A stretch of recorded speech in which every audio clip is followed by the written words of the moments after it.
ഏവർക്കും ഈ വീഡിയോയിലേക്ക് സ്വാഗതം. അപ്പോൾ ഇന്ന് നമ്മൾ റിവ്യൂ ചെയ്യാൻ പോകുന്ന ബുക്കിൻ്റെ പേര് functional and concurrent programming core concepts and features എന്നാണ് ബുക്കിൻ്റെ പേര്. Functional and concurrent programming core concepts and features. അപ്പോൾ ഇത് പിയേഴ്സൺ എഡിസൺ വെസ്ലിയുടെ ബുക്കാണ്. ബുക്ക് കോസ്റ്റ് അറൗണ്ട് 37.99 പൗണ്ട്, 38 പൗണ്ടാണ് ഈ ബുക്കിൻ്റെ വില.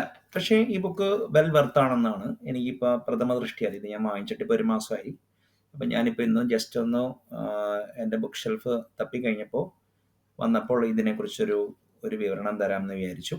അപ്പോൾ ഇത് എഴുതിയേക്കണത് മൈക്കൽ കാർപ്പൻറ്റർ എന്ന് പറഞ്ഞ ആളാണ്. ഫോർവേഡ് എഴുതിയേക്കണത് കെ ഹോസ്റ്റ്മാൻ ആണ്. അദ്ദേഹം ജാവ ദ ബിഗ് സംതിങ് ബുക്കൊക്കെ എഴുതിയിട്ടുള്ള ആളാണ്.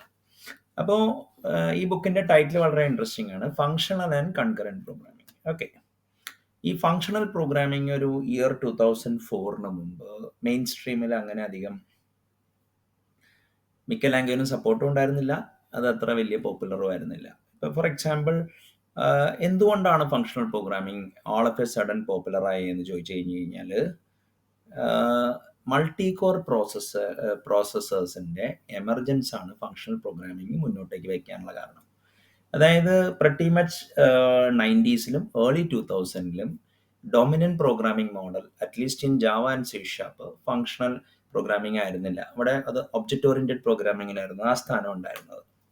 അപ്പോൾ എന്തായിരുന്നു ഒബ്ജക്റ്റ് ഓറിയൻറ്റഡ് പ്രോഗ്രാമിങ്ങിന് മൾട്ടി കോർ വേൾഡിലുള്ള പ്രശ്നം എന്താണെന്ന് അറിഞ്ഞു കഴിഞ്ഞാൽ ഓട്ടോമാറ്റിക്കലി നമുക്ക് ഫങ്ഷണൽ പ്രോഗ്രാമിങ്ങിൻ്റെ പ്രസക്തി പിടികിട്ടും. അതായത് എന്താണ് ഒബ്ജക്റ്റ് ഓറിയൻറ്റഡ് പ്രോഗ്രാമിങ്ങിൻ്റെ ഇത്? അതായത് ബിഫോർ ഒബ്ജക്റ്റ് ഓറിയൻറ്റഡ് പ്രോഗ്രാമിംഗ്, ഇപ്പം നമ്മളൊരു പ്രോഗ്രാമിങ്ങിൻ്റെ ഒറിജിൻ എടുക്കുകയാണെങ്കിൽ ഫസ്റ്റ് എന്താ പറയുക, മോഡുലാരിറ്റി കൊണ്ടുവന്നത്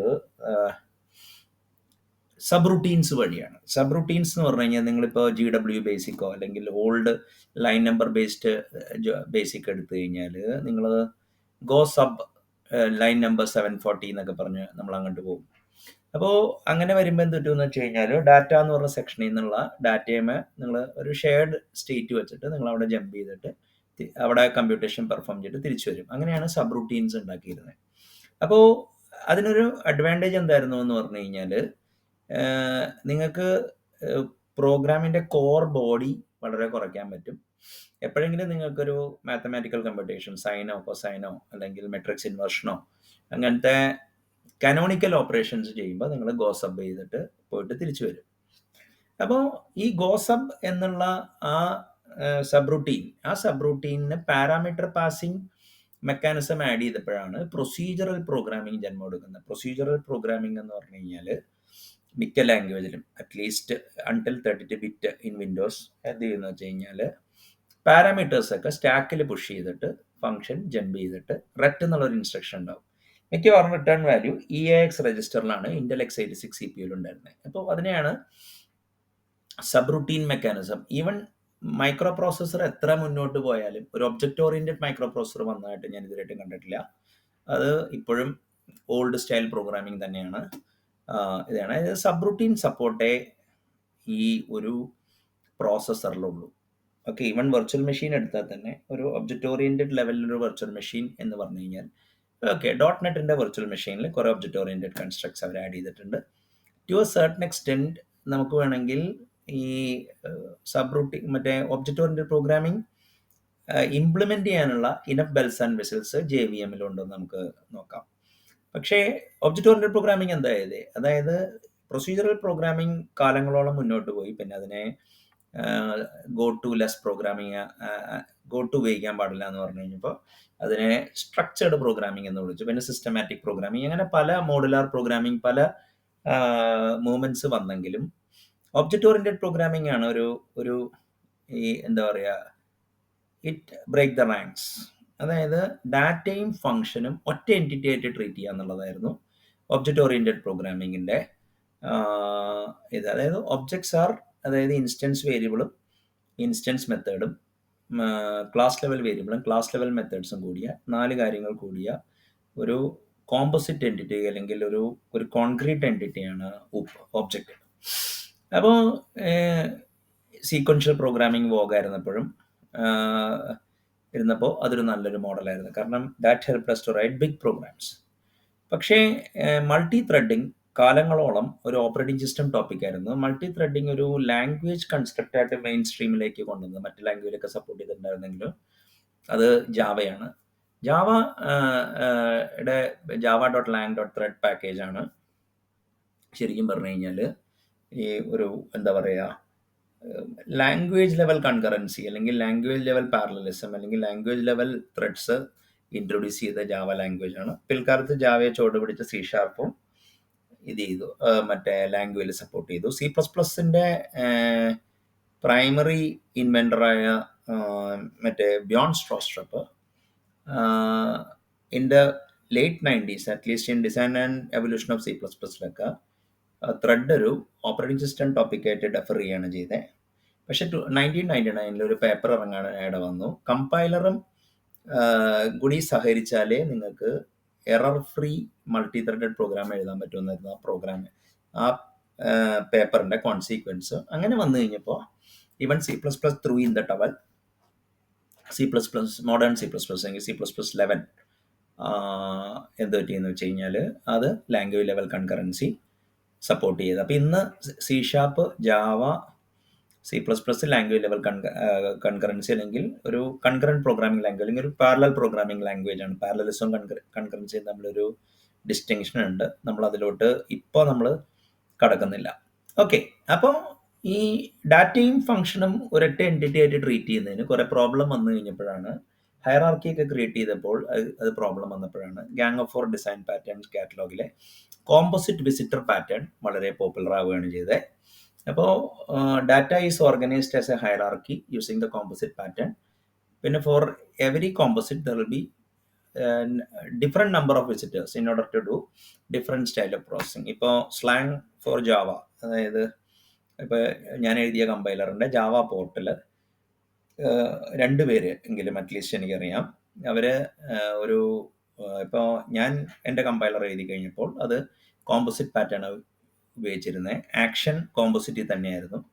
പക്ഷേ അറ്റ്ലീസ്റ്റ് 2 പേരെങ്കിലും അത് കോമ്പോസിറ്റ് വിസിറ്ററായിട്ട് അതിനെ സെപ്പറേറ്റ് ചെയ്യുകയും, ഇപ്പോൾ ഒരു കോമ്പോസിറ്റിന് അവർ എന്താ പറയുക സെമാൻറ്റിക് അനലൈസർ, മറ്റേ code generator, interpreter, transcompiler, ഇതൊക്കെ വിസിറ്റേഴ്സായിട്ടാണ് ഇംപ്ലിമെൻറ്റ് ചെയ്തത്. അപ്പോൾ composite visitor pattern actually structure behaviour separation അല്ലെങ്കിൽ സ്റ്റേറ്റ് പ്രോസസ്സിങ് സെപ്പറേഷൻ കൊണ്ടുവരികയാണ് ചെയ്തത്. അപ്പോൾ ശരിക്കും പറഞ്ഞു കഴിഞ്ഞാൽ ഈ അങ്ങനൊരു ഇത് വരുമ്പോഴും ഈ സ്റ്റേറ്റ് ഒരു ഷെയർഡ് മ്യൂട്ടബിൾ സ്റ്റേറ്റ് ഒരു പ്രോബ്ലമാറ്റിക് വരികയാണ്. അപ്പോൾ അങ്ങനെയാണെങ്കിൽ മറ്റേ ഷെയർഡ് മ്യൂട്ടബിൾ സ്റ്റേറ്റ് ഇല്ലാത്തൊരു പ്രോഗ്രാമിംഗ് പാരാഡിം അന്വേഷിച്ച് കഴിഞ്ഞ് കഴിഞ്ഞാൽ functional programming comes to the fore. അപ്പോൾ മൾട്ടികോർ പ്രോസസ്സേഴ്സ് വന്നു കഴിഞ്ഞപ്പോൾ ഇപ്പോൾ സിംഗിൾട്ടൺ പാറ്റേൺ അതൊരു ബ്രോക്കൺ പാറ്റേൺ ആയി മാറി. ഷെയർഡ് സ്റ്റേറ്റ് പൊതുവേ പ്രോബ്ലം ആയപ്പോഴാണ് ഫങ്ഷണൽ പ്രോഗ്രാമിംഗ് മെയിൻ സ്ട്രീമിലോട്ട് വന്നത്. ഇനിയിപ്പോൾ നമുക്ക് കൺകറൻറ്റ് പ്രോഗ്രാമിംഗ് എന്ന് പറഞ്ഞു കഴിഞ്ഞാൽ ഇപ്പോൾ ഫോർ എക്സാമ്പിൾ അത് 2 ഫിലോസഫി ഉണ്ട്. ഇപ്പോൾ ഗോ ഒക്കെ പറയുന്നത് വെച്ചാൽ design for parallelism, fall back to concurrency എന്നാണ്. എന്ന സ്ഥാനത്ത് പേഴ്സണലി ഒക്കെ പഞ്ഞ കാലഘട്ടത്തിൽ, അതായത് റിസോഴ്സ് കുറവുള്ള കാലഘട്ടത്തിൽ പ്രോഗ്രാം ചെയ്തുകൊണ്ടായിരിക്കാം ഞാൻ എപ്പോഴും design for concurrency and if there is hardware okay it will actually exploit it എന്നുള്ളതാണ് എൻ്റെ ഫിലോസഫി. അപ്പോൾ കൺകറൻറ്റും ഇപ്പോൾ മേ ബി ഒരു operational definition for concurrent programming എന്താണെന്ന് വെച്ച് കഴിഞ്ഞാൽ, ഓക്കെ നിങ്ങൾ എന്താ പറയുക, if there is hardware there will be more parallelism, otherwise you will get concurrency. അതായത് ഒരു n ത്രെഡ്സ് വേണ്ട സമയത്ത് അല്ലെങ്കിൽ n റിസോഴ്സ് വേണ്ട സ്ഥലത്ത് നിങ്ങൾക്ക് 6 റിസോഴ്സ് ഉള്ളൂ. R എന്ന് പറഞ്ഞാൽ ആൽഫബറ്റ് R. അപ്പോൾ and R is less than n, അതായത് റിസോഴ്സ് നമ്പർ ഓഫ് നീഡിനൊക്കെ താഴെയാണെങ്കിൽ അവിടെ കൺകറൻസി കിട്ടുള്ളൂ. റിസോഴ്സ് നീഡിനേക്കാൾ കൂടുതലാണെങ്കിൽ അവിടെ പാരലലിസം കിട്ടും. അപ്പോൾ ഈ കൺകറൻസിയും അസിൻക്രണസ് പ്രോഗ്രാമിംഗ് മോഡൽസ് ഉണ്ട്, അതായിട്ട് കൺഫ്യൂസ് ചെയ്യരുത്.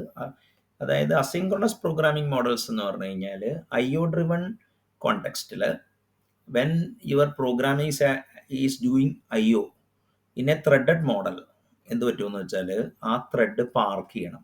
അത് കഴിഞ്ഞിട്ട് ആ IO കഴിഞ്ഞ് കഴിയുമ്പോഴാണ് ത്രെഡ് അൺപാർക്ക് ചെയ്യണത്. അപ്പോൾ ആ ടൈം നമുക്ക് ഒരു ലൈറ്റ് വെയ്റ്റ് ഷെഡ്യൂളർ ഉണ്ടാക്കിയിട്ട് നമ്മുടെ റിക്വസ്റ്റ് മാത്രം പോസ് ചെയ്യുന്ന മോഡലിനെയാണ് എന്താ പറയുക സിങ്ക്രണസ് മോഡൽ എന്ന് പറഞ്ഞാൽ callback style. Node J S ഒക്കെ അതാണ് ചെയ്യുന്നത്. അപ്പോൾ ഇവന്റ് ഡ്രിവൺ, അപ്പോൾ ഈ എന്താ പറയുക അസിങ്ക്രണസ് പ്രോഗ്രാമിങ്ങും കൺകറന്റ് പ്രോഗ്രാമിങ്ങും ഈ കൺകറന്റ് ആൻഡ് പാരലല് ശരിക്കും പറഞ്ഞു കഴിഞ്ഞാൽ ഒരു എഫക്റ്റ് അല്ല, അതിൻ്റെ ഒരു റിസോഴ്സ് കൺസ്ട്രെയിൻസ് അനുസരിച്ചിരിക്കും. മറ്റേ അസിങ്ക്രണസ് പ്രോഗ്രാമിംഗ് മോഡൽ എന്ന് പറഞ്ഞു കഴിഞ്ഞാൽ ഇപ്പോൾ നിങ്ങളൊരു HTTP റിക്വസ്റ്റ് ഹാൻഡിൽ ചെയ്യുകയാണെങ്കിൽ നിങ്ങളിപ്പോൾ ഒരു നെറ്റ്വർക്ക് IOയോ അല്ലെങ്കിൽ ഒരു വെബ് സർവീസ് കോള് നിങ്ങളുടെ മറ്റേ ഹാൻഡ്ലറിൽ നിന്ന് നടത്തി കഴിഞ്ഞ് കഴിഞ്ഞാൽ അപ്പോൾ ത്രെഡ് മറ്റേ ഫൈബർ സ്വിച്ച് ചെയ്തിട്ട് വേറെ എന്തെങ്കിലും ടാസ്ക് ഓടിക്കുന്നതിനാണ് അസിങ്ക്രണസ് മോഡൽ എന്ന് പറയുന്നത്. ഓക്കെ, അപ്പോൾ ഈ എന്ന സ്ഥാനത്ത് ജാവ സെർവ്ലെറ്റിൻ്റെ മോഡൽ ത്രെഡഡ് മോഡലാണ്. അവിടെ നിങ്ങൾ IO നടത്തി കഴിഞ്ഞാൽ അവിടെ ബ്ലോക്ക് ചെയ്ത് കിടക്കും.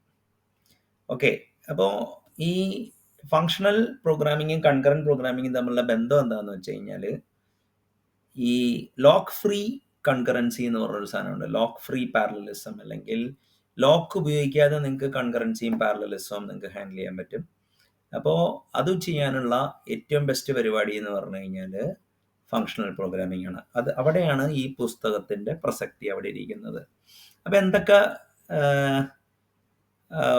എന്താ പറയുക, ഈ ബുക്കിൻ്റെ ഒരു സബ് ടൈറ്റിൽ എന്താണെന്ന് വെച്ചാൽ leverage modern language constructs to write high quality code faster. അപ്പോൾ എന്തൊക്കെയാണ് ഇതിൽ കവർ ചെയ്യണതെന്ന് നോക്കാം. റിക്കർഷൻ ആൻഡ് ടെയിൽ റിക്കർഷനാണ് ഒരു ടോപ്പിക്. ഓക്കെ, അപ്പോൾ ഈ റിക്കർഷൻ ഇപ്പം നമ്മളൊക്കെ ചെറുപ്പത്തിലെ സീക്വൻഷ്യൽ പ്രോഗ്രാമിങ്ങിൻ്റെ കാലഘട്ടത്തിൽ പഠിച്ചേക്കണം. റിക്കർഷൻ പെർഫോമൻസ് കുറയ്ക്കും, it's not a good idea എന്നാണ്. അങ്ങനെ അന്ന് മറ്റേ പ്രോസസ്സർ സ്റ്റാക്ക് ഉപയോഗിച്ചിട്ടുള്ള റിക്കർഷന് പകരം സോഫ്റ്റ്വെയർ സ്റ്റാക്ക് വെച്ചിട്ട് ഐറ്ററേറ്റീവ്ലി ഇപ്പോൾ റിക്കർഷൻ മറ്റേ ട്രീ ട്രാവേഴ്സിലും അതൊക്കെ എഴുതുന്ന ഒരു ദേശീയ വിനോദമായിരുന്നു.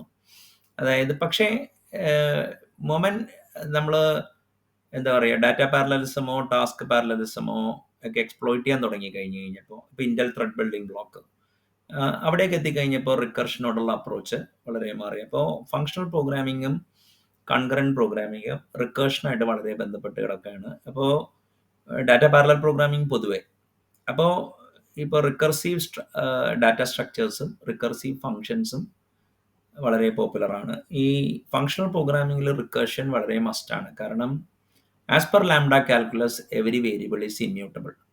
അപ്പോൾ ഇമ്മ്യൂട്ടബിൾ വേരിയബിൾ ഉള്ളപ്പോൾ നമുക്ക് എങ്ങനെയാണ് ലൂപ്പിംഗ് കൺസ്ട്രക്ട്സ് ഉണ്ടാക്കാൻ പറ്റില്ല. അപ്പോൾ ആകെയുള്ള വഴി എന്ന് പറഞ്ഞു കഴിഞ്ഞാൽ നമുക്ക് റിക്കർഷനാണ് ലൂപ്പ് ചെയ്യാനുള്ള വഴി. പക്ഷേ റിക്കർഷൻ്റെ പ്രശ്നം എന്താണെന്ന് വെച്ച് കഴിഞ്ഞാൽ നിങ്ങളുടെ സ്റ്റാക്ക് ഡെപ്ത് 5000 എൻട്രി ആണെന്ന് വിചാരിക്കുക. നിങ്ങൾക്ക് 10,000 നമ്പേഴ്സ് സം ചെയ്യണമെന്നുണ്ടെങ്കിൽ നിങ്ങൾ റിക്കർസ് ചെയ്യുമ്പോൾ സ്റ്റാക്ക് ബ്ലോ അപ്പ് ചെയ്യും. അപ്പോൾ ഈ ഓരോ ഫങ്ഷൻ ഇൻവോക്കേഷനും ഒരു പുതിയ സ്റ്റാക്ക് ഫ്രെയിം ഉണ്ടാവുകയാണ് ചെയ്യുന്നത്. അപ്പോൾ സർട്ടൺ കേസസിൽ നമുക്ക് വേണമെങ്കിൽ ഒരു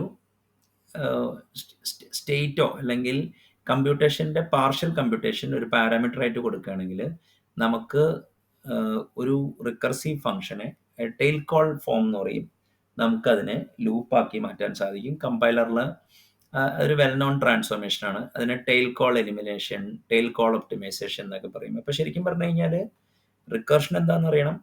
ഈ റിക്കർഷൻ ഒരു മാത്തമാറ്റിക്കൽ ഇൻഡക്ഷൻ അല്ലെങ്കിൽ പ്രോസസ് ലെവലിൽ മാത്രമല്ല സ്ട്രക്ചറൽ ഇൻഡക്ഷനും കൂടിയിട്ട് ഡാറ്റ സ്ട്രക്ചറും റിക്കർസീവ് ആവാം. അവിടെയാണ് things like sum type, product type, exponential type ഇതൊക്കെ വളരെ ഇമ്പോർട്ടൻ്റ് ആവുന്ന ഡാറ്റ ഓറിയൻറ്റഡ് പ്രോഗ്രാമിംഗ് എന്ന് പറഞ്ഞൊരു ഏരിയ തന്നെയുണ്ട് ബൈ ഡിഫോൾട്ട്. പക്ഷെ നമ്മൾ ഫങ്ഷണൽ പ്രോഗ്രാമിംഗ് ഈവൻ ലിസ്പോ ഇനിയിപ്പോൾ ലാംഗ്വേജ് ലൈക്ക് സ്കാല എടുത്താലും നമ്മൾ കൂടുതൽ തുടക്കത്തിൽ unless you get introduce to higher kind types and case classes നമ്മൾ ഫങ്ഷണൽ ഇൻഡക്ഷൻ ഒരു പ്രൊസീജറൽ ഇൻഡക്ഷനിലാണ് നമ്മൾ ഫോക്കസ് ചെയ്യുന്നത്. സ്ട്രക്ചറൽ ഇൻഡക്ഷൻ അഡ്വാൻസ് സ്കാല പ്രോഗ്രാമിങ്ങും ഇപ്പോൾ ജാവയിലും ഇംപ്ലിമെൻ്റ് ചെയ്തിട്ടുണ്ട്. അതായത് സ്ട്രക്ചറൽ മറ്റേ എന്താ പറയുക ഇൻഡക്ഷൻ എന്ന് പറയും, അതായത് ഡാറ്റ സ്ട്രക്ചേഴ്സ് റിക്കർസീവ് ആവുക. അപ്പോൾ അടുത്തത് pattern matching and algebraic data types ആണ്. ഓക്കെ, അപ്പോൾ ഈ ഞാൻ നേരത്തെ പറഞ്ഞു ലാംഡ കാൽക്കുലസിൽ നമുക്ക് ലൂപ്പില്ല. അപ്പോൾ ലാംഡ കാൽക്കുലസിൽ നമുക്ക് ലൂപ്പില്ലെങ്കിൽ നമുക്ക് ആകെയുള്ള വഴി എന്ന് പറഞ്ഞു കഴിഞ്ഞാൽ നമുക്ക് ടെയിൽ കോൾ ഒപ്റ്റിമൈസ് ഫോമിൽ എഴുതാം. റിക്കർഷനെ ഇപ്പോൾ കമ്പൈലർ മറ്റേ സ്റ്റാക്ക് ഫ്രെയിം ഇൻട്രൊഡ്യൂസ് ചെയ്യാതെ ലൂപ്പാക്കി കൺവേർട്ട് ചെയ്തോളും. അപ്പോൾ പക്ഷേ ഇതിനൊരു പ്രോബ്ലം എന്താണെന്ന് വെച്ചാൽ നിങ്ങൾക്ക് എഹെഡ് ഓഫ് ടൈം നിങ്ങൾക്ക് റിക്കർഷൻ്റെ ഡെപ്ത് അറിയണം, എന്തോരം റിക്കർസ് ചെയ്യുമെന്ന്. ഇപ്പോൾ ഫോർ എക്സാമ്പിൾ നമ്മൾ മറ്റേ എന്താ പറയുക, ഈ ഒരു പ്രോഗ്രാം എഴുതുമ്പോൾ ഇപ്പോൾ ഫിബണാച്ചി സീരീസിൻ്റെ പ്രോഗ്രാം എഴുതുകയാണ്. Okay, fib of N, if N is greater than 2, fib of N is equal to fib of N minus 1 plus fib of N minus 2. അത് നമുക്ക് ഡൈനാമിക് പ്രോഗ്രാമിംഗ് വെച്ച് നമുക്ക് ഒപ്റ്റിമൈസ് ചെയ്യാം. അങ്ങനെ പല കാര്യങ്ങളും നമുക്ക് ചെയ്യാം. അപ്പോൾ അവിടെ മെമ്മോയിസേഷന് വലിയ സ്കോപ്പൊക്കെ ഉണ്ട്. അപ്പോൾ ഫിബണാച്ചി സീരീസും ഫാക്ടോറിയലിനൊക്കെ നമുക്ക് ഹെഡ് ഓഫ് ടൈം റിക്കർഷൻ്റെ ഡെപ്തിനെ കുറിച്ച് അറിയാവുന്നതുകൊണ്ട് നമുക്ക് അവിടെ ടെയിൽ കോൾ ഫോം ഉപയോഗിക്കാം. പക്ഷേ എങ്ങനെ ഒരു ഡയറക്ടറി ട്രാവേഴ്സ് ചെയ്യും? അപ്പോൾ പ്രോഗ്രാമറിൻ്റെ ഇൻറ്റൻറ്റ് നമുക്ക് കാലേ കൂട്ടി നമുക്ക് സ്പെസിഫൈ ചെയ്യാൻ ബുദ്ധിമുട്ടാണ്. അപ്പോൾ ഈ റെഗുലർ എക്സ്പ്രഷൻ കൊടുക്കുന്ന മാതിരി തന്നെ ബാക്കസ് നോർ ഫോമിൽ ബേസ് കേസ് ഒരു ഗോൾ സിമ്പലും ഒരു പ്രൊഡക്ഷൻ സിസ്റ്റം എന്ന് പറയും. അത് നിങ്ങൾ പോയി നോക്കിയാൽ, അതായത് ഒരു ഗോൾ സിമ്പൽ ഉണ്ടാവും, പിന്നെ കുറേ സീരീസ് ഓഫ് പ്രൊഡക്ഷൻസ് ഉണ്ടാവും, LHS RHS. അപ്പോൾ ഈ LHSനെ നോൺ ടെർമിനൽ എന്നും RHSന് ടെർമിനലും നോൺ ടെർമിനലും ഉണ്ടാവും. അപ്പോൾ നിങ്ങൾ ബാക്കസ് നോർ ഫോം എന്താണ്, സ്ട്രക്ചറൽ ഇൻഡക്ഷൻ എന്താണ്, base case recursive case data structures എന്താണെന്ന് നോക്കിക്കഴിഞ്ഞ് കഴിഞ്ഞാൽ നിങ്ങൾക്ക് പാറ്റേൺ മാച്ചിങ് എന്താണെന്ന് മനസ്സിലാക്കാം.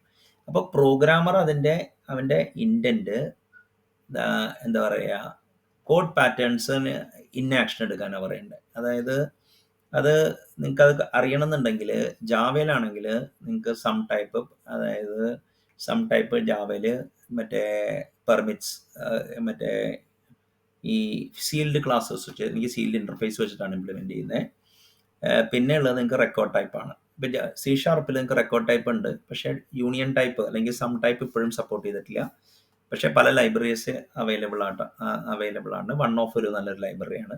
ഫ്യൂച്ചറിൽ C# മറ്റേ സം ടൈപ്പ് അല്ലെങ്കിൽ യൂണിയൻ ടൈപ്സ് ആഡ് ചെയ്യുമെന്നാണ് അവരിപ്പോൾ പോളൊക്കെ നടത്തുന്നുണ്ട്. അപ്പോൾ പാറ്റേൺ മാച്ചിങ് ആണ് ശരിക്കും പറഞ്ഞു കഴിഞ്ഞാൽ. നിങ്ങൾക്ക് പാറ്റേൺ മാച്ചിങ് ഇല്ലെങ്കിൽ നിങ്ങളുടെ ഡാറ്റ സ്ട്രക്ചറൽ ഇൻഡക്ഷനുള്ള കേസിൽ ഡാറ്റ സ്ട്രക്ചറിനെ ഫ്ലാറ്റൻ ചെയ്തിട്ട് ലിസ്റ്റ് ആക്കിയിട്ട് നിങ്ങൾ ഫങ്ഷണൽ കോമ്പോസിറ്റ് ഫങ്ഷൻസിൻ്റെ ഉള്ളിലൂടെ കടത്തി വിടണം. പക്ഷേ പാറ്റേൺ മാച്ചിങ് ഉള്ളതുകൊണ്ട് ഡാറ്റ സ്ട്രക്ചർ ആസ് ഈസ് നിങ്ങൾക്ക് അത് നിങ്ങളുടെ ഇൻറ്റൻറ്റ് നിങ്ങൾക്ക് പാറ്റേൺസ് ആയിട്ട്, അതായത് type patterns, variable patterns, data patterns, അങ്ങനെ 6-7 ടൈപ്പ് പാറ്റേൺസ് ഉണ്ട്. അത് വെച്ചിട്ട് നിങ്ങൾക്ക് നിങ്ങളുടെ കമ്പ്യൂട്ടേഷണൽ ഇൻറ്റൻറ്റ് പറയാം. അപ്പോൾ ഡാറ്റ ഓറിയൻറ്റഡ് പ്രോഗ്രാമിംഗ് എന്താണ്, റെക്കോർഡ് ടൈപ്പ് എന്താണ്, സീൽഡ് ടൈപ്പ് എന്താണെന്ന് നിങ്ങൾ പോയി നോക്കി പാറ്റേൺ മാച്ചിങ്. അത് ഈ ജാവയിലൊക്കെ ഈ റീസെൻ്റ്ലി, അതായത് സ്വിച്ച് കേസ് ഒരു പൊതുവേ ഒരു പ്രോസസ്സ്, മറ്റേ ഒരു എന്താ പറയുക, സ്റ്റേറ്റ്മെൻ്റ് ആയിട്ടാണ് കണ്ടിരുന്നത്. പക്ഷേ സ്വിച്ച് ഇപ്പോൾ ഒരു ഫങ്ഷനാണ്. അപ്പോൾ സ്വിച്ച് ഫങ്ഷൻ ആയാലാണ് നിങ്ങൾക്ക് എന്ത് ചെയ്യാൻ പറ്റുള്ളൂ, ഈ പാറ്റേൺ മാച്ചിങ് നിങ്ങൾക്ക് ഇംപ്ലിമെൻറ്റ് ചെയ്യാൻ പറ്റുള്ളൂ. അപ്പോൾ പാറ്റേൺ മാച്ചിങ് വളരെ ഇമ്പോർട്ടൻ്റ് ആയിട്ടുള്ള ടോപ്പിക്കാണ്. അപ്പോൾ ദാറ്റ് എന്താ പറയുക, അപ്പോൾ നിങ്ങളുടെ ഡാറ്റ ടൈപ്സിന് എന്തൊക്കെയാണ് ഓപ്പറേഷൻ, എന്താണ് നിങ്ങളുടെ ആൾജിബ്ര, നിങ്ങളുടെ ഡാറ്റ ടൈപ്സ് അസോസിയേറ്റിവിറ്റി സപ്പോർട്ട് ചെയ്യുന്നുണ്ടോ, കമ്മ്യൂട്ടേറ്റിവിറ്റി സപ്പോർട്ട് ചെയ്യുന്നുണ്ടോ, ഐഡൻറ്റിറ്റി, ലെഫ്റ്റ് ഐഡൻറ്റിറ്റി ഉണ്ടോ, റൈറ്റ് ഐഡൻറ്റിറ്റി ഉണ്ടോ, മൊണോയിഡാണോ, ഇതിനെക്കുറിച്ചാണ്. അപ്പോൾ ഈ sum type, product type, exponential type ജാവയിലൊക്കെ നമ്മൾ പാറ്റേൺ മാച്ചിങ് വെച്ചിട്ടാണ് ചെയ്യണേ. അപ്പോൾ ഇതാണ് ഈ വേറൊരു ടോപ്പിക്. പിന്നെയുള്ളത് പെർസിസ്റ്റൻറ്റ് സ്ട്രക്ചേഴ്സ് ആൻഡ് ഇമ്മ്യൂട്ടബിലിറ്റി. അപ്പോൾ ഇമ്മ്യൂട്ടബിൾ ഡാറ്റ സ്ട്രക്ചേഴ്സ് ഉണ്ട്. ഇപ്പോൾ നമ്മൾ ഡാറ്റ സ്ട്രക്ചേഴ്സ്, ഇപ്പോൾ ഗൂഗിളിൻ്റെ നീറ്റ് കോഡ് അങ്ങനത്തെയൊക്കെ പരീക്ഷ എഴുതുമ്പോൾ പൊതുവേ സംഭവിക്കുന്നത് എന്താണെന്ന് വെച്ച് കഴിഞ്ഞാൽ നമ്മൾ ഇൻപ്ലേസ് മ്യൂട്ടേഷൻ നടത്തുന്നുണ്ട്. അപ്പോൾ ഇൻപ്ലേസ് മ്യൂട്ടേഷൻ നടത്തി കഴിഞ്ഞ് കഴിഞ്ഞാൽ നിങ്ങൾക്കറിയാമല്ലോ, ഒരു മൾട്ടി ത്രെഡഡ് എൻവയോൺമെൻറ്റിൽ അത് പ്രോബ്ലം ആവും. അപ്പോൾ പെർസിസ്റ്റൻറ്റ് ഡാറ്റ സ്ട്രക്ചേഴ്സ് ഉണ്ട്. പക്ഷേ ഒരിക്കലും നമ്മൾ ഡാറ്റ സ്ട്രക്ചറിനെ പെർസിസ്റ്റ് ചെയ്യാനായിട്ട് അതിനെ കൺഫ്യൂസ് ചെയ്യരുത്. പെർസിസ്റ്റൻറ്റ് ഡാറ്റ സ്ട്രക്ചേഴ്സ് എന്ന് പറഞ്ഞാൽ ഇമ്മ്യൂട്ടബിൾ ഡാറ്റ സ്ട്രക്ചേഴ്സ് ആണ്. അപ്പോൾ ലിസ്റ്റും ട്രീയും AVL ട്രീയും ഒക്കെ എങ്ങനെ ഇംപ്ലിമെൻറ്റ് ചെയ്യണം എന്നുള്ളത് ഈ ബുക്കിൽ കവർ ചെയ്യുന്നുണ്ട്. അപ്പോൾ ഇങ്ങനത്തെ ഇപ്പോൾ നിങ്ങൾക്ക് പെർസിസ്റ്റൻറ്റ് ഡാറ്റ സ്ട്രക്ചേഴ്സിൻ്റെ ഒരു വേൾഡ് റിനൗണ്ട് ബുക്കാണ് മറ്റേ purely functional data structures by Chris Okasaki. അതെടുത്ത് നോക്കിയാൽ മതി. അതിൽ ഒക്കാമലിലാണെന്ന് തോന്നുന്നു ആ കോഡ് അതിൽ കൊടുത്തിട്ടുണ്ട്. അപ്പോൾ ഈ ബുക്ക് പൊതുവേ ജാവയും സ്കാലയാണ് അവർ മെയിനായിട്ട് എടുക്കുന്നത്. പക്ഷേ മിക്ക കാര്യങ്ങളെക്കുറിച്ച്, അതായത് ഒരു പ്രാക്ടീസിങ് പ്രോഗ്രാമർക്ക് എങ്ങനെ നുവാൻസ്ഡ് മെറ്റാലിംഗ്വിസ്റ്റിക്സ് വെക്കുക എന്നുള്ളതിന് ഇതൊരു എന്താ പറയുക നല്ലൊരു ബുക്കാണ്. പക്ഷെ കുറച്ച് എന്താ പറയുക ഒരു മാത്തമാറ്റിക്കൽ ബെൻഡ് ഓഫ് മൈൻഡ് ഉണ്ടെങ്കിൽ മാത്തമാറ്റിക്കൽ ബെൻഡ് ഉണ്ടെങ്കിൽ നിങ്ങൾക്ക് ഈ ബുക്ക് വളരെ എളുപ്പമായിരിക്കും. അതായത് ഇപ്പോൾ നമുക്കൊരു പിന്നെ major topic higher order functions and lambda expressions ആണ്. ഓഫ് കോഴ്സ് നമുക്ക് ഫങ്ഷൻ ഒബ്ജക്റ്റ് ഓറിയന്റഡ് പ്രോഗ്രാമിംഗിൽ നമ്മൾ ക്ലാസ്സസ് ആണ് നമ്മുടെ സെന്റർ ഓഫ് യൂണിവേഴ്സ്. പക്ഷേ ഈ ഞാൻ നേരത്തെ പറഞ്ഞു സ്ട്രക്ചറൽ ഇൻഡക്ഷൻ ഉണ്ട്. അപ്പോൾ ടൈപ്സ് എന്ന് പറഞ്ഞാൽ ഇപ്പോൾ ക്ലാസ്സസിന് ടൈപ്സ് എന്ന് വിളിക്കണേ. അപ്പോൾ ടൈപ്സ് ഈ അൺലൈക്ക് ക്ലാസ്സസിൽ നിങ്ങൾക്ക് മറ്റേ സ്റ്റേറ്റ് ഒക്കെ ഹൈഡ് ചെയ്യും. പക്ഷേ നിങ്ങൾ ടൈപ്പിൽ ഇവിടെ നിങ്ങൾ മറ്റേ ഇൻഫർമേഷൻ ഹൈഡ് ചെയ്യേണ്ട ആവശ്യമില്ല. കാരണം മ്യൂട്ടബിൾ അല്ലെങ്കിൽ നിങ്ങൾക്ക് ഹൈഡ് ചെയ്യേണ്ട ആവശ്യമില്ല. അപ്പോൾ every time when a data structure is passing through a function in a functional composition chain, they will create a new copy. അപ്പോൾ നമ്മുടെ സോഴ്സ് ഡാറ്റ മ്യൂട്ടേറ്റ് ചെയ്യുന്നില്ല. അപ്പോൾ അവിടെയാണ് ഈ എന്താ പറയുക ലാംഡ മറ്റേ എന്താ പറയുക ഈ ഇമ്മ്യൂട്ടബിലിറ്റിയുടെ റോള് വരുന്നത്.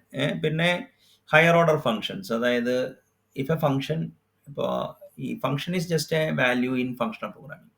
അപ്പോൾ function can return a value, it can take a value as parameter. അങ്ങനെയുള്ള ഫങ്ഷൻസിനെയാണ് എന്താ പറയുക ഹയർ ഓർഡർ ഫങ്ഷൻ എന്ന് പറയുന്നത്. പിന്നെ എന്താണെന്ന് വെച്ച് കഴിഞ്ഞാൽ ലേസി ഇവാലുവേഷനാണ്. ലേസി ആൻഡ് സ്ട്രിക്റ്റ് എന്ന് പറയും. അപ്പോൾ മിക്ക പ്രോഗ്രാമിംഗ് ലാംഗ്വേജസും മറ്റേ സ്ട്രിക്റ്റ് ഇവാലുവേഷനാണ്. ഫങ്ഷണൽ പ്രോഗ്രാമിങ്ങിൽ ലേസി ഇവാലുവേഷനാണ് ആൾക്കാർ പ്രിഫർ ചെയ്യുന്നത്. പിന്നെ ഓഫ് കോഴ്സ് സ്ട്രീം പ്രോസസ്സിങ്ങിനെ കുറിച്ചും നല്ല കവറേജ് ഉണ്ട്. അപ്പോൾ ഫങ്ഷണൽ പ്രോഗ്രാമിങ്ങിൻ്റെ പോയിന്റ് ഓഫ് വ്യൂവിൽ ഈ ബുക്കിൽ recursion, tail recursion, pattern matching, algebra data types, persistent data structures, immutability, higher order functions and lambda expressions ആണ് കവർ ചെയ്യണത്. പിന്നെ of course lazy evaluation and streams ഉണ്ട്. അപ്പോൾ സ്ട്രീംസ് ഇപ്പോൾ ജാവയിൽ ഇപ്പോൾ എന്താ പറയുക സ്ട്രീംസും ഉണ്ട്, റിയാക്റ്റീവ് സ്ട്രീംസും ഉണ്ട്. അപ്പോൾ അതൊരു ടോപ്പിക് ഇൻ ഇറ്റ് സെൽഫാണ്. അപ്പോൾ ഇതാണ് ഫസ്റ്റ് പാർട്ട്. ഇനിയിപ്പോൾ നമുക്ക് second part of the book പറയുന്നത് എന്താ വെച്ചാൽ ത്രെഡ് എന്താണ്, ത്രെഡ് പൂൾ എന്താണെന്നാണ്. പിന്നെയുള്ളത് ആറ്റോമിക് ഓപ്പറേഷൻസും ലോക്കിങ്ങും ആണ്. അതായത് ഇപ്പോൾ ഫോർ എക്സാമ്പിൾ പണ്ടത്തെ കാലത്ത് ഇപ്പം ഞാനൊക്കെ ഈ മൾട്ടി ത്രെഡഡ് പ്രോഗ്രാമിംഗ് ആദ്യം എൻകൗണ്ടർ ചെയ്തത് വിൻഡോസ് NTയിലാണ്.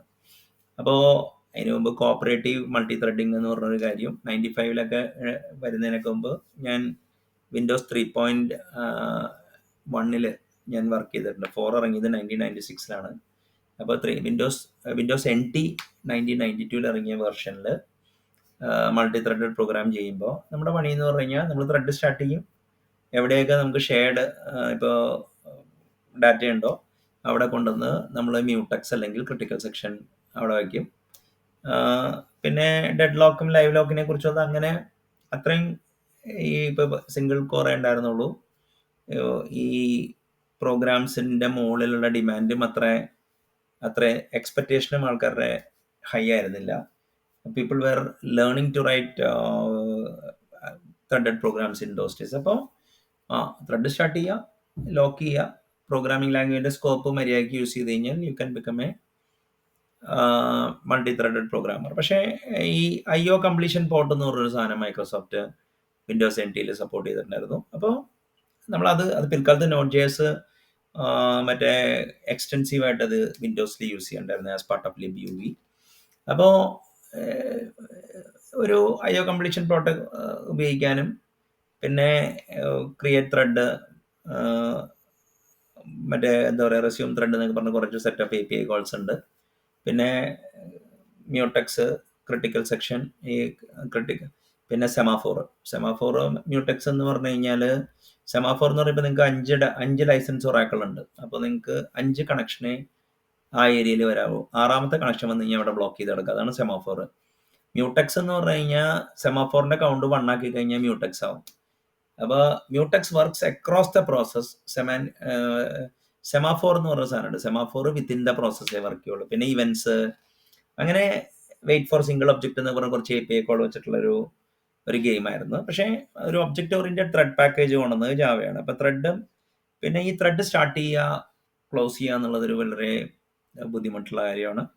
അപ്പോൾ അങ്ങനെ വന്നു കഴിഞ്ഞപ്പോഴാണ് ത്രെഡ് പൂൾ എന്ന് പറഞ്ഞ ഇപ്പോൾ ത്രെഡ് പൂൾ ഇപ്പോൾ ഈ ഡോട്ട് നെറ്റിലൊക്കെ നമുക്ക് ത്രെഡ് പൂൾ ഒരു ക്ലാസ് ആയിട്ട് കിട്ടും. കാലങ്ങളോളം ജാവയിലെ മെയിൻ ഹോബി. ഇപ്പോൾ ത്രെഡ് പൂൾ ഉണ്ട്, എക്സിക്യൂട്ടർ ത്രെഡ് പൂളൊക്കെ നമുക്ക് അവൈലബിൾ ആണ്. പക്ഷെ പണ്ട് സ്വന്തം ത്രെഡ് പൂൾ എഴുതലായിരുന്നു മിക്ക ആൾക്കാരുടെയും ജാവയുടെയൊക്കെ തുടക്കകാലത്ത്. പിന്നെ പിന്നെ അങ്ങനെ വന്നു കഴിഞ്ഞപ്പോഴാണ് ലോക്ക് ഫ്രീ പ്രോഗ്രാമിങ്ങും ലോ ലേറ്റൻസി പ്രോഗ്രാമിങ്ങും ചെയ്യാനുള്ളൊരു ഇത് വന്നപ്പോഴാണ് ആറ്റോമിക് ഓപ്പറേഷൻ. അതായത് ചില പ്രോസസ്സർ ഓപ്പറേഷൻ ഓടുമ്പോൾ നമുക്ക് ത്രെഡ് സ്വിച്ച് ഉണ്ടാവില്ല. ഇനി നമുക്ക് വേണമെങ്കിൽ ഈ മറ്റേ റീഡ് റൈറ്റ് ലോക്ക് ഉണ്ട്. അതായത് കൺകറന്റ് റീഡ് നടക്കും, ഫസ്റ്റ് റൈറ്റ് വരുമ്പോഴേ ലോക്ക് ഉണ്ടാവുള്ളൂ. അത് കേണൽ മറ്റേ VM ലെവലിലോ കേണൽ ലെവലിലോ ഒക്കെ എൻഫോഴ്സ് ചെയ്യുന്ന ലോക്സ് അവൈലബിൾ ആണ്. പിന്നെ നിങ്ങൾക്ക് എന്താ കാര്യം എന്ന് പറഞ്ഞു കഴിഞ്ഞാൽ ഈ കമ്പയർ ആൻഡ് സ്വാപ്പ് നമുക്ക് വേണമെങ്കിൽ ക്യാസ് സിമുലേറ്റ് ചെയ്യാം, ഇന്റർലോക്ക്ഡ് ഇൻക്രിമെന്റ്, പിന്നെ ചില ആറ്റമിക് ഓപ്പറേഷൻസ് ലാംഗ്വേജ് ലൈബ്രറി തന്നെ തരും. അപ്പോൾ ഈ ഒരു കണ്ടീഷൻ വേരിയബിളോ അങ്ങനത്തെയൊക്കെ കുറേ കൺസ്ട്രക്ട്സ് ഒക്കെ ഉപയോഗിക്കുന്നതിന് പകരം നിങ്ങൾക്ക് ലോക്ക് ഫ്രീ പ്രോഗ്രാമിംഗ് ഈ ബുക്കിൽ കവർ ചെയ്യുന്നുണ്ട്. പിന്നെ synchronisation and thread safe. Okay, ഇപ്പോൾ ജാവയുടെ കേസിലൊക്കെ ആണെങ്കിൽ ആദ്യം സിങ്ക്രണൈസ് മെത്തേഡ് ഉണ്ടായിരുന്നു, പിന്നെ സിങ്ക്രണൈസ് ബ്ലോക്ക് ഉണ്ട്, പിന്നെ മോണിറ്റർ, ഇവന്റ്, അങ്ങനെയുള്ള കുറേ കാര്യങ്ങളൊക്കെ ഫൈൻ ഗ്രൈൻഡ് ആയിട്ടുള്ള കൺട്രോളിനുള്ള കൺസ്ട്രക്ട്സ് വരെയാണ് ചെയ്തത്. Lock free non blocking pattern, non blocking ഇതുണ്ട്. പിന്നെ സ്ട്രക്ചേർഡ് കൺകറൻസിക്ക് ഇപ്പോൾ ജാവയിൽ എന്തോ വരുത്തുണ്ട്. പക്ഷേ ഫ്യൂച്ചർ പ്രോമിസ് ആൻഡ് ഈ ഫങ്ഷണൽ കൺകറന്റ് പ്രോഗ്രാമിംഗ്, അപ്പോൾ റിയാക്റ്റീവ് പ്രോഗ്രാമിങ്ങിനെ കുറിച്ചൊക്കെ ഇതിൽ പ്രതിപാദനമുണ്ട്. So I think this is a book which everyone should buy എന്നാണ് എനിക്ക് പറയാനുള്ളത്, whether you are programming in dot net or Java. അപ്പോൾ ഈ നമുക്കൊരു 2-3 ചാപ്റ്ററിലെ കണ്ടന്റ് ഒന്ന് ജസ്റ്റ് ഒന്ന് ഓടിച്ചു നോക്കിയിട്ട് നമുക്ക് ഇത് ചെയ്യാം. അപ്പോൾ പ്രിഫേസിൽ കുറേ കാര്യങ്ങൾ അവർ പറയുന്നുണ്ട്. ഓക്കെ, സ്കാല എന്തുകൊണ്ട് ഉപയോഗിക്കുന്നു, ടാർഗറ്റ് ഓഡിയൻസ് ആരാണെന്നൊക്കെയാണ്. അപ്പോൾ ഫങ്ഷണൽ പ്രോഗ്രാമിംഗ് ആണ് പാർട്ട് 1. Part 2 concurrent programming. എന്താ അപ്പോൾ chapter 1 what is functional programming എന്നാണ്. Okay, of course programming with pure functions blah blah blah blah അതൊക്കെ ആയിരിക്കും. പിന്നെ ഫങ്ഷൻസ് എന്താണ്, ഫങ്ഷൻസ് ആസ് വാല്യൂസ്, പിന്നെ ഒരു അസൈഡ് ഓൺ ലാംഡ കാൽക്കുലസ് ഉണ്ട്. അപ്പോൾ ഫങ്ഷണൽ പ്രോഗ്രാമിങ്ങിൻ്റെ മാത്തമാറ്റിക്കൽ ഫോർമുലിസം ലാംഡ കാൽക്കുലസ് ആണ്. ഇമ്പരറ്റീവ് ലാംഗ്വേജിൻ്റെ ട്യൂറിംഗ് മെഷീൻ ആണ്. ലോജിക് പ്രോഗ്രാമിംഗ് ലാംഗ്വേജിൻ്റെ പ്രെഡിക്കേറ്റ് ലോജിക് ആണെന്ന് നമുക്ക് ഓൾറെഡി അറിയാമല്ലോ. പിന്നെ from functions to functional programming concepts, അതിപ്പോൾ കറിയിങ് എന്താണ്, പാർഷ്യൽ ഫങ്ഷൻ അപ്ലിക്കേഷൻ എന്താണ്, മെമ്മോയിസേഷൻ എന്താണ്, മറ്റേ ക്യാപ്ചർ എന്താണ്, പിന്നെ എന്താ പറയുക ഈ ഫങ്ഷണൽ കോമ്പോസിഷൻ എന്താണ്, അങ്ങനത്തെയുള്ള കാര്യങ്ങളാണ് അവർ പറയുന്നത്. അപ്പോൾ ചാപ്റ്റർ 2 എങ്ങനെയാണ് ഫങ്ഷൻസ് പല ലാംഗ്വേജിൽ ഇത് ചെയ്യണേ, ഫങ്ഷൻസ് എങ്ങനെ കമ്പോസ് ചെയ്യാം, പിന്നെ functions are defined as methods, operator defined as methods, പിന്നെ എക്സ്റ്റൻഷൻ മെത്തേഡ്. ഇപ്പോൾ ലാംഗ്വേജ് ലൈക്ക് മറ്റേ എന്താ പറയുക C# അതിൻ്റെ ഉണ്ട്. പിന്നെ local functions, functions which can B declared inside A function, അത് കോൾസ് മറ്റേ ഡെഫിനിഷൻ സൈറ്റ് എന്ന് പറയും. അതേമാതിരി കോൾ സൈറ്റ് എന്ന് പറയുന്ന സാധനമുണ്ട്, എവിടെയാണ് വിളിക്കണേ എന്നുള്ളത്. പിന്നെ ഈ ഓപ്ഷണൽ ആർഗ്യുമെന്റ്സ്, നെയിംഡ് ആർഗ്യുമെന്റ്സ് എന്താണ്, ടൈപ്സ്, ഇതിനെക്കുറിച്ചൊക്കെ ഉള്ളതാണ് 2ാമത്തെ ചാപ്റ്റർ. 3ാമത്തത് ഇമ്മ്യൂട്ടബിലിറ്റിയാണ്, പ്യുവർ ആൻഡ് ഇംപ്യുവർ ഫങ്ഷൻ എന്താണ്, ഇനിയിപ്പോൾ പ്രെഡിക്കേറ്റ് വേഴ്സസ് ലാംഡ ആക്ഷൻ എന്താണ്, നിങ്ങൾ ഈ അല്ലെങ്കിൽ ട്രാൻസ്ഫോർമേഷൻ വേഴ്സസ് ആക്ഷൻ. ഇപ്പോൾ സ്കാലയുടെ കേസിൽ ഇപ്പോൾ നിങ്ങൾ ഐദർ നിങ്ങൾ മറ്റേ ട്രാൻസ്ഫോർമേഷൻ എഴുതും which can be lazily composed, or action strict evaluation നടത്തുന്നതാണ്. പിന്നെ എക്സ്പ്രഷനും സ്റ്റേറ്റ്മെൻറ്റും തമ്മിൽ. അപ്പോൾ ഈ ഫങ്ഷണൽ പ്രോഗ്രാമിങ്ങിനെ മറ്റേ എക്സ്പ്രഷൻ ഓറിയൻറ്റഡ് പ്രോഗ്രാമിംഗ് എന്നും പറയാറുണ്ട്. പിന്നെ ഫങ്ഷണൽ വേരിയബിൾസ്, ഇപ്പോൾ സ്കാലയുടെ കേസിലാണെങ്കിൽ വാലുണ്ട്, ഇമ്മ്യൂട്ടബിൾ ഒബ്ജക്ട്സ് ഉണ്ട്, ഇപ്പോൾ തിങ്സ് ലൈക്ക് റെക്കോർഡ്.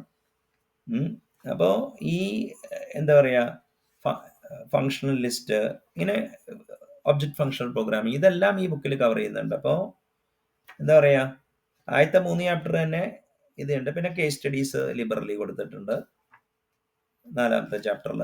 പിന്നെ എന്താ പറയുക ആൾജിബ്രൈക് ഡാറ്റ ടൈപ്പ്, അങ്ങനെ it has got A good coverage of most of the topic. അപ്പോൾ ആ ബുക്കിൻ്റെ പേര് ഒന്നുകൂടി മറക്കണ്ട, എന്താ പറയുക functional and concurrent programming core concepts and features എന്നാണ്. മൈക്കൽ കാർബറ്റർ ആണ് ഓതർ. ഇന്ത്യൻ എഡിഷൻ ഉണ്ടോ എന്ന് അറിഞ്ഞൂടാ, പിയേഴ്സൺ പബ്ലിഷ് ചെയ്തേക്കുന്നതാണ്. നന്ദി, നമസ്കാരം, താങ്ക് യു.